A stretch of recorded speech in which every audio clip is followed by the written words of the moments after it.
Now, 24 individuals, including 12 patients, have been questioned over the murder of a patient at the Kenyatta National Hospital.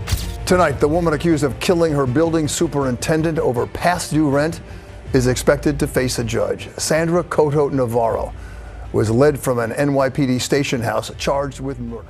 On November 16, 2020, Celeste Mano, a bright young woman from Australia, was brutally murdered by Lou Seco.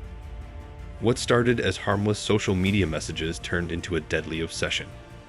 Despite Celeste's efforts to block him, Seco's stalking escalated and authorities failed to intervene. Tragically, Celeste's life was taken after Seco stalked her, broke into her home, and stabbed her 23 times. Her family now fights for justice, calling for stronger laws to prevent such horrific crimes.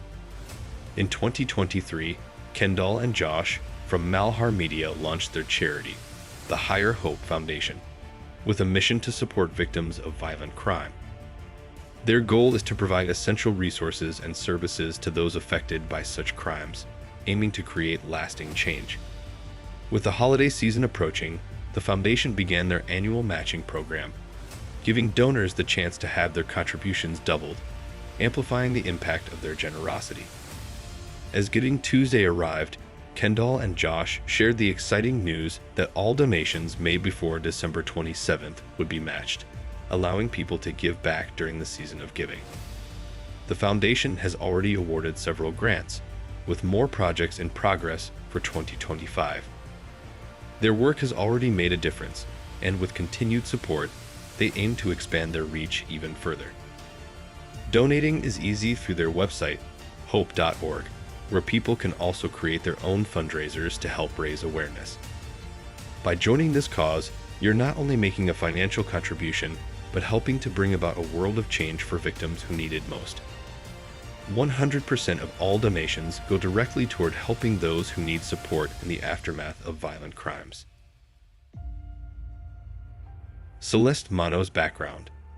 Celeste Mano was born on November 22, 1996, to her loving parents Aggie and Tony. From the moment she was born, Celeste was described as the embodiment of light and love. She was playful, kind, and always looking out for others. At the age of 4.5, Celeste became a big sister to Alessandro and later had a half-brother named Jaden. Family was always a cornerstone of her life, and she cherished her relationships deeply. Growing up, Celeste developed a strong sense of kindness and inclusivity, always making sure no one was left out. This deep care for others influenced her aspirations. Celeste dreamed of becoming a psychologist to help those in need, and she worked hard to achieve this goal. She pursued her studies in criminology and psychology at the Royal Melbourne Institute of Technology.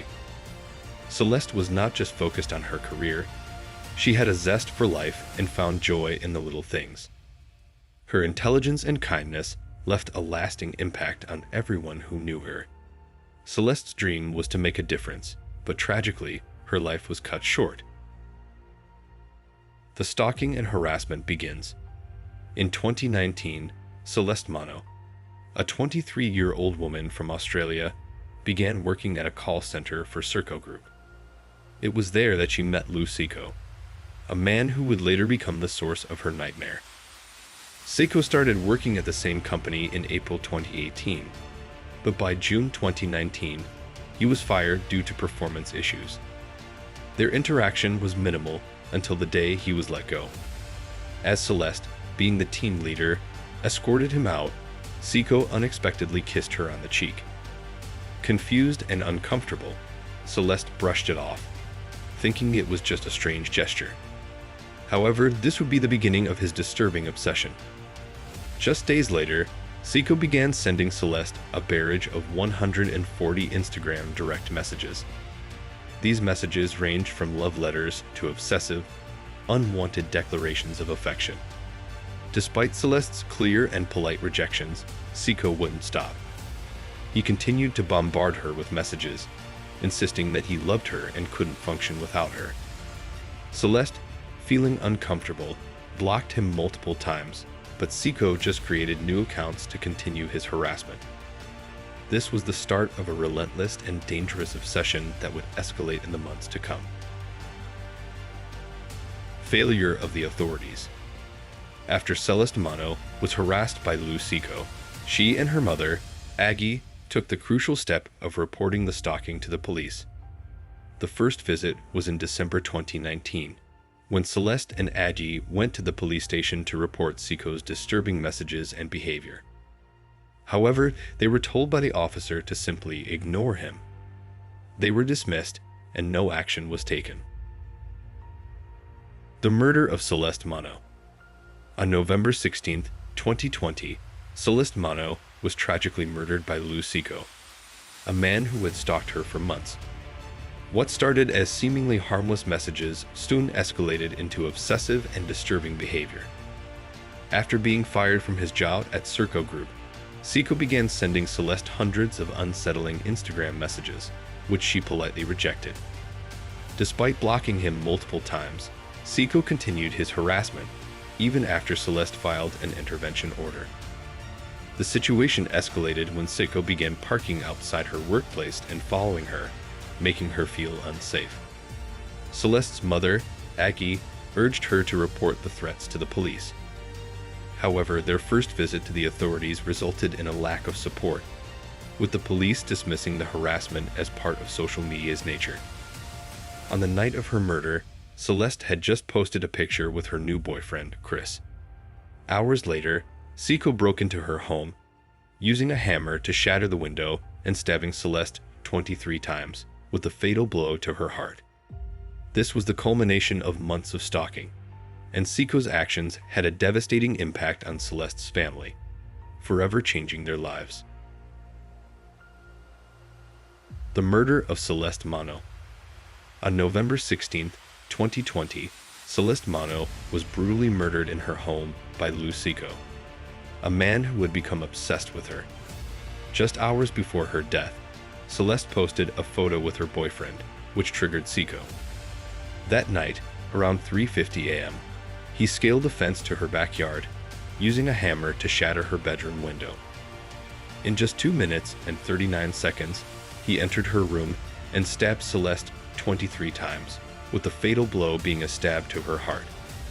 The CCTV footage from a neighbor's house confirmed the speed of the attack, revealing how quickly Seco took her life. Celeste's mother, Aggie, was asleep when she heard the glass shatter. At first, she thought it was a nightmare. But when she heard Celeste gasp for air, she rushed into her room, trying to save her daughter. Despite her efforts, Celeste was already gone. Seco fled the scene, but not before leaving behind evidence, including the knife and hammer. In a shocking twist, instead of fleeing, Seco turned himself into the police shortly after the murder, admitting his crime and seeking punishment. This horrific act left Celeste's family devastated, marking the beginning of a long battle for justice. The legal response and court failures.